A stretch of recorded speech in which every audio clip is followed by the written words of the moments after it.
Hi dear students, first PUC ಗ್ರಾಮರ್ಗೆ ಸಂಬಂಧಪಟ್ಟಂತೆ framing do form of questions ಅನ್ನು ಇಲ್ಲಿ ನಾವು ಡಿಸ್ಕಷನ್ ಮಾಡ್ತಾ ಇದ್ದೇವೆ. ನಿಮ್ಮ ಪರೀಕ್ಷೆಯಲ್ಲಿ ಈ ಒಂದು ಡೂ ಫಾರ್ಮ್ಸ್ ವರ್ಬ್ಸ್ ಅನ್ನು ಯೂಸ್ ಮಾಡಿಕೊಂಡು ಕ್ವೆಶನ್ ಅನ್ನು ಫ್ರೇಮ್ ಮಾಡಲಿಕ್ಕೆ ಪ್ರಶ್ನೆಗಳನ್ನು ಕೊಟ್ಟಿರ್ತಾರೆ ವಿದ್ಯಾರ್ಥಿಗಳೇ. ನೋಡಿ, ಮೊದಲನೇದಾಗಿ ಡೂ ಫಾರ್ಮ್ ಆಫ್ ವರ್ಬ್ಸ್ ಯಾವುವು ಅಂದರೆ ಡೂ ಅಂತಕ್ಕಂತಹ ವರ್ಬ್ ಮತ್ತು ಡಸ್ ಅಂತಕ್ಕಂತಹ ವರ್ಬ್ ಮತ್ತು ಡಿಡ್ ಅಂತಕ್ಕಂತಹ ವರ್ಬ್. ಸೊ ನೀವು ಡೂ ಫಾರ್ಮ್ ಅಂದರೆ ಈ ಮೂರರಲ್ಲಿ ಒಂದು ವರ್ಬನ್ನು ತೆಗೆದುಕೊಂಡು ಸೆಂಟೆನ್ಸನ್ನು ಅಥವಾ ಕ್ವೆಶನನ್ನು ಫ್ರೇಮ್ ಮಾಡಬೇಕಾಗುತ್ತೆ. ಸೊ ಡೂ ಅನ್ನು ಯಾವಾಗ ತೆಗೆದುಕೊಳ್ಬೇಕು, ಡಸ್ ಅನ್ನು ಯಾವಾಗ ತೆಗೆದುಕೊಳ್ಬೇಕು ಮತ್ತು ಡಿಡ್ ಅನ್ನು ಯಾವಾಗ ತೆಗೆದುಕೊಳ್ಬೇಕು ಅಂಥೇಳಿ ಇಲ್ಲಿರ್ತಕ್ಕಂತಹ ಎಕ್ಸಸೈಸ್ಗಳ ಸಹಾಯದಿಂದ ನಾವು ಕಲಿತಾ ಹೋಗೋಣ ವಿದ್ಯಾರ್ಥಿಗಳೇ. ಬನ್ನಿ ಫಸ್ಟ್ ಕ್ವೆಶನನ್ನು ನೋಡೋಣ.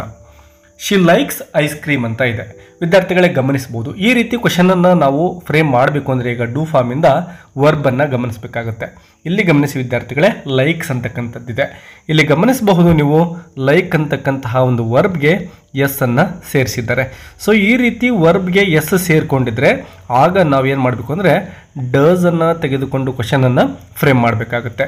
ಸೊ ಸ್ಟಾರ್ಟಿಂಗಲ್ಲಿ ನೀವು ಡಸ್ ಅಂತ ಬರೆದುಕೊಳ್ಬೇಕು ವಿದ್ಯಾರ್ಥಿಗಳೇ. ಡಸ್ ಅಂತ ಬರೆದುಕೊಳ್ತೇವೆ.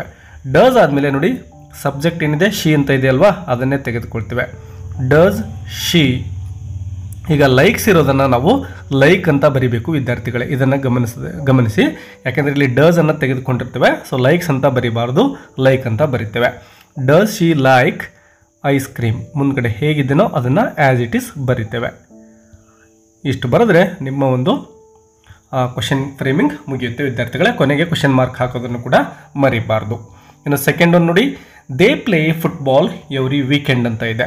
ನೋಡಿ ವಿದ್ಯಾರ್ಥಿಗಳೇ, ಇಲ್ಲಿ ವರ್ಬನ್ನು ಗಮನಿಸಿ, ಪ್ಲೇ ಅಂತ ಇರ್ತಕ್ಕಂಥದ್ದು ವರ್ಬ್ ಆಗಿದೆ. ಸೊ ಈ ರೀತಿ ಇದ್ದಾಗ V1 ಫಾರ್ಮಲ್ಲಿ ವರ್ಬ್ ಇರುತ್ತೆ ವಿದ್ಯಾರ್ಥಿಗಳೇ. ಸೊ ನಾವು ಈಗ V1 ಫಾರ್ಮ್ ಇದ್ದಾಗ ಡೂ ಅನ್ನು ತೆಗೆದುಕೊಂಡು ಕ್ವೆಶನನ್ನು ಫ್ರೇಮ್ ಮಾಡಬೇಕು. ಡೂ ಆದ ತಕ್ಷಣ ಸಬ್ಜೆಕ್ಟನ್ನು ತೆಗೆದುಕೊಳ್ತೇವೆ. ಡೂ ದೇ ಮತ್ತು ಪ್ಲೇ ಇರೋದನ್ನು ಆ್ಯಸ್ ಇಟ್ ಈಸ್ ಬರೀತೇವೆ. ಪ್ಲೇ ಫುಟ್ಬಾಲ್ ಎವ್ರಿ ವೀಕೆಂಡ್ ಏನಿದೆನೋ ಇದನ್ನು ನೀವು ಆ್ಯಸ್ ಇಟ್ ಈಸ್ ಬರೀಬೇಕು ವಿದ್ಯಾರ್ಥಿಗಳೇ. ಮತ್ತು ಕೊನೆಗೆ ಕ್ವೆಶನ್ ಮಾರ್ಕನ್ನು ಹಾಕಬೇಕಾಗುತ್ತೆ. ಸೊ ನೋಡಿ, do they play football every weekend ಅಂತ ಆಗುತ್ತೆ. ಇನ್ನು ಥರ್ಡ್ ಕ್ವೆಶನ್ ನೋಡಿ, ಹಿ ಸ್ಟಡೀಸ್ ಹಾರ್ಡ್ ಫಾರ್ ಎಕ್ಸಾಮ್ಸ್ ಅಂತ ಇದೆ. ಆಲ್ರೆಡಿ ಫಸ್ಟ್ ಕ್ವೆಶನನ್ನು ಡಿಸ್ಕಷನ್ ಮಾಡಿದ್ದೇವಲ್ವಾ, ಅದೇ ರೀತಿಯೇ ಇದೆ. ಸ್ಟಡೀಸ್ ಅಂತಕ್ಕಂಥದ್ದನ್ನು ಗಮನಿಸಿ ವಿದ್ಯಾರ್ಥಿಗಳೇ. ಇಲ್ಲಿ ವರ್ಬ್ ಸ್ಟಡಿ ಅಂತಕ್ಕಂಥದ್ದಕ್ಕೆ ಎಸ್ ಸೇರಿಕೊಂಡು ಸ್ಟಡೀಸ್ ಅಂತ ಆಗಿದೆ. ಸೊ ಈ ರೀತಿ ಯಾಕೆ ಬಂದಿರುತ್ತೆ ಅಂದರೆ ಸಬ್ಜೆಕ್ಟನ್ನು ಗಮನಿಸಬೇಕು ವಿದ್ಯಾರ್ಥಿಗಳೇ. ಥರ್ಡ್ ಪರ್ಸನ್ ಸಿಂಗ್ಯುಲರಲ್ಲಿ ಇರುತ್ತೆ. ಸೊ ಇಲ್ಲಿ ಹಿ ಅಂತಕ್ಕಂಥದ್ದು ಥರ್ಡ್ ಪರ್ಸನ್ ಸಿಂಗ್ಯುಲರ್. ಸೊ ಈ ರೀತಿ ಇದ್ದಾಗ ನಾವು ಡಸ್ ಅನ್ನು ತೆಗೆದುಕೊಳ್ತೇವೆ. ಸೊ ಈಗ ಡಸ್ ಅನ್ನು ತೆಗೆದುಕೊಳ್ತಾ ಇದ್ದೇವೆ. ಡಸ್ ಆದಮೇಲೆ ಆ್ಯಸ್ ಇಟ್ ಈಸ್ ಹಿ ಅನ್ನು ಇಲ್ಲಿ ಪ್ರನೌನನ್ನು ತೆಗೆದುಕೊಳ್ತೇವೆ. ಮತ್ತು ಸ್ಟಡೀಸ್ ಇರೋದನ್ನು ಸ್ಟಡಿ ಅಂತ ಬರಿಬೇಕು, ನೆನಪಿರಲಿ, ಇಲ್ಲಿ ಮಿಸ್ಟೇಕ್ ಮಾಡಬಾರ್ದು. Does he study hard for exams ಅಂತ ಇದೆ ಅಲ್ವಾ, ಇದನ್ನು ಆ್ಯಸ್ ಇಟ್ ಈಸ್ ಬರಿಬೇಕಾಗುತ್ತೆ ವಿದ್ಯಾರ್ಥಿಗಳೇ. For exams. ಕೊನೆಗೆ ಕ್ವೆಶನ್ ಮಾರ್ಕ್ ಹಾಕೋದನ್ನು ಕೂಡ ಮಿಸ್ ಮಾಡೋ ಹಾಗಿಲ್ಲ. Next question, you enjoy reading books ಅಂತ ಇದೆ. ಗಮನಿಸಿ ವಿದ್ಯಾರ್ಥಿಗಳೇ, ಎಂಜಾಯ್ ಅಂತಕ್ಕಂಥದ್ದು V1 ಫಾರ್ಮ್ ಆಫ್ ವರ್ಬಲ್ಲಿ ಇದೆ, ಅಂದರೆ ಪ್ರೆಸೆಂಟ್ ಟೆನ್ಸ್ ಫಾರ್ಮಲ್ಲಿ ಇದೆ.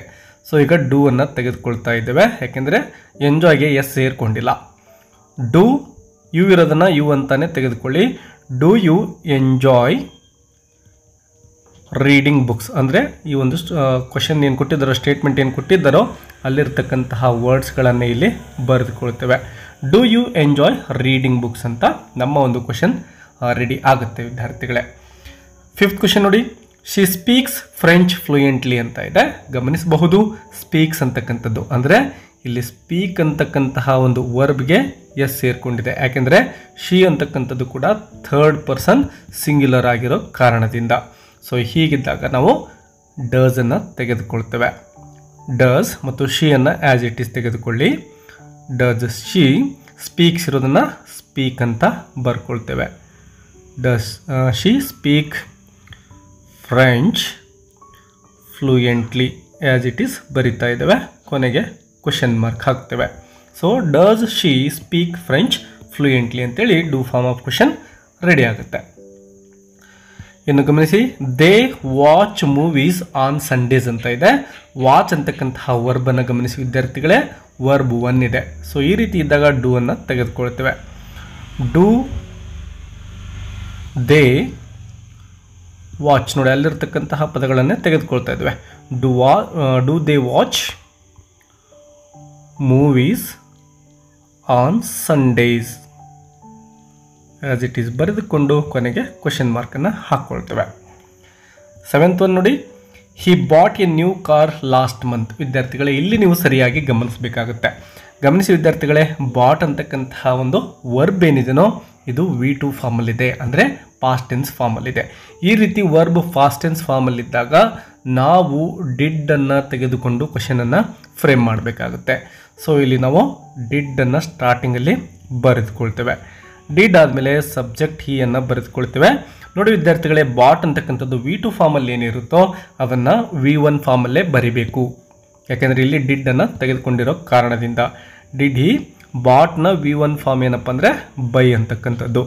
Did he buy a new car last month ಮತ್ತು ಕೊನೆಗೆ ಕ್ವೆಶನ್ ಮಾರ್ಕನ್ನು ಹಾಕ್ಕೊಳ್ತೇವೆ. Did he buy a new car last month. ಗಮನಿಸ್ಬೋದು, ಬಾಟನ್ನು ಬೈ ಅಂತ ಬರೆದಿದ್ದೇವೆ. ಇದನ್ನು ನೀವು ಸರಿಯಾಗಿ ಗಮನಿಸಬೇಕು.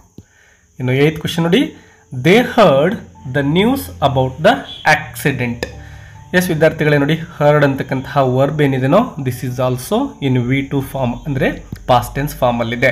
ಸೊ ಈ ರೀತಿ ವರ್ಬ್ ಪಾಸ್ಟ್ ಟೆನ್ಸ್ ಇದೆ ಅಂದರೆ ನಾವು ಡಿಡ್ಡನ್ನು ಮೇಲೆ ತೆಗೆದುಕೊಂಡಿದ್ವಲ್ವಾ, ಸೊ ಇಲ್ಲೂ ಕೂಡ ಅದನ್ನೇ ತೆಗೆದುಕೊಳ್ತೇವೆ.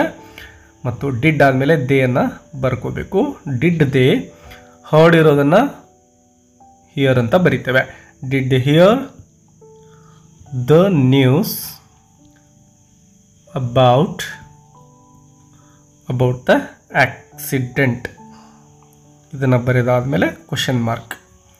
9th ಒನ್ ನೋಡಿ, she finished the project before the deadline ಅಂತ ಇದೆ. ಫಿನಿಶ್ಡ್ ಅಂತಕ್ಕಂಥದ್ದು ಗಮನಿಸಿ ವಿದ್ಯಾರ್ಥಿಗಳೇ, ವರ್ಬ್ V2 ಫಾರ್ಮಲ್ಲಿದೆ, ಪಾಸ್ಟ್ ಟೆನ್ಸ್ ಇದೆ. ಸೊ ನಾವು ಡಿಡ್ಡನ್ನು ತೆಗೆದುಕೊಳ್ಬೇಕು ಕ್ವೆಶನನ್ನು ಫ್ರೇಮ್ ಮಾಡಲಿಕ್ಕೆ. ಸೊ ಸ್ಟಾರ್ಟಿಂಗಲ್ಲಿ ಡಿಡ್ಡನ್ನು ತೆಗೆದುಕೊಳ್ತೇವೆ. ಸಬ್ಜೆಕ್ಟ್ ಶಿಯನ್ನು ಬರೆದುಕೊಳ್ಳಿ. ಡಿಡ್ ಶಿ ಆದಮೇಲೆ ಫಿನಿಶ್ಡ್ ಇರೋದನ್ನು ಗಮನಿಸಬೇಕು ವಿದ್ಯಾರ್ಥಿಗಳೇ. V1 ಫಾರ್ಮಲ್ಲಿ ಬರೆದುಕೊಳ್ತೇವೆ. ಫಿನಿಶ್ ಅಂತಕ್ಕಂಥದ್ದು ಫಿನಿಶ್ಡ್ನ V1 ಫಾರ್ಮ್ ಆಗಿರುತ್ತೆ. Did she finish the project before the deadline. So as it is ಬರೆದುಕೊಂಡು ಕೊನೆಗೆ ಕ್ವೆಶನ್ ಮಾರ್ಕ್ ಹಾಕ್ತೇವೆ.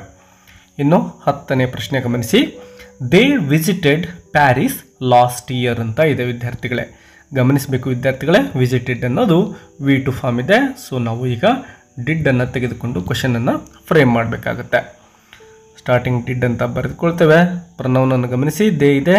ಸೊ ಡಿಡ್ ದೇ ವಿಸಿಟೆಡ್ ಇರೋದನ್ನು ವಿಸಿಟ್ ಅಂತೇಳಿ ನಾವು V1 ಫಾರ್ಮಲ್ಲಿ ಬರೆದುಕೊಳ್ತೇವೆ. Did they visit Paris last year question mark. So ಈ ರೀತಿ ನಾವು ಡೂ ಫಾರ್ಮ್ ಆಫ್ ವರ್ಬ್ಸನ್ನು ಯೂಸ್ ಮಾಡಿಕೊಂಡು ವಿದ್ಯಾರ್ಥಿಗಳೇ ಕ್ವೆಶನನ್ನು ಫ್ರೇಮ್ ಮಾಡ್ತಾ ಹೋಗ್ತೇವೆ. ಗಮನಿಸಿ, ವರ್ಬ್ ಏನಾದರೂ V1 ಇದ್ದರೆ ಡೂವನ್ನು ತೆಗೆದುಕೊಳ್ಬೇಕು ವಿದ್ಯಾರ್ಥಿಗಳೇ. ವರ್ಬ್ ಏನಾದರೂ V1 ಪ್ಲಸ್ ಎಸ್ ಸೇರಿಕೊಂಡಿದ್ರೆ, ಅಂದರೆ ವರ್ಬ್ಗೆ ಎಸ್ ಸೇರಿಕೊಂಡಿದ್ರೆ ಆಗ ನಾವೇನು ಮಾಡ್ತೇವೆ, ಡಸನ್ನು ತೆಗೆದುಕೊಳ್ತೇವೆ. ಮತ್ತು ವರ್ಬ್ ಏನಾದರೂ V2 ಫಾರ್ಮ್ ಅಥವಾ ಪಾಸ್ಟ್ ಟೆನ್ಸ್ ಫಾರ್ಮಲ್ಲಿದ್ದರೆ ಡಿಡ್ಡನ್ನು ತೆಗೆದುಕೊಂಡು ಕ್ವೆಶನನ್ನು ಫ್ರೇಮ್ ಮಾಡಬೇಕು. ಇದಿಷ್ಟನ್ನು ನೀವು ಸರಿಯಾಗಿ ನೆನಪಿಟ್ಕೊಂಡ್ರೆ ಈಸಿಯಾಗಿ ಮಾರ್ಕ್ಸ್ಗಳನ್ನು ನಿಮ್ಮದಾಗಿ ಮಾಡಿಕೊಳ್ಳಬಹುದು. ಬೇರೆ ಯಾವುದಾದ್ರೂ ಗ್ರಾಮರ್ ಟಾಪಿಕ್ ನಿಮಗೆ ಈಸಿ ಅನಿಸಿದರೆ ಅದನ್ನು ಕಮೆಂಟ್ ಬಾಕ್ಸಲ್ಲಿ ತಿಳಿಸಿ. ಮುಂದಿನ ದಿನಗಳಲ್ಲಿ ಆ ಒಂದು ಟಾಪಿಕ್ ಬಗ್ಗೆಯೂ ಕೂಡ ವಿಡಿಯೋವನ್ನು ಮಾಡೋಣ.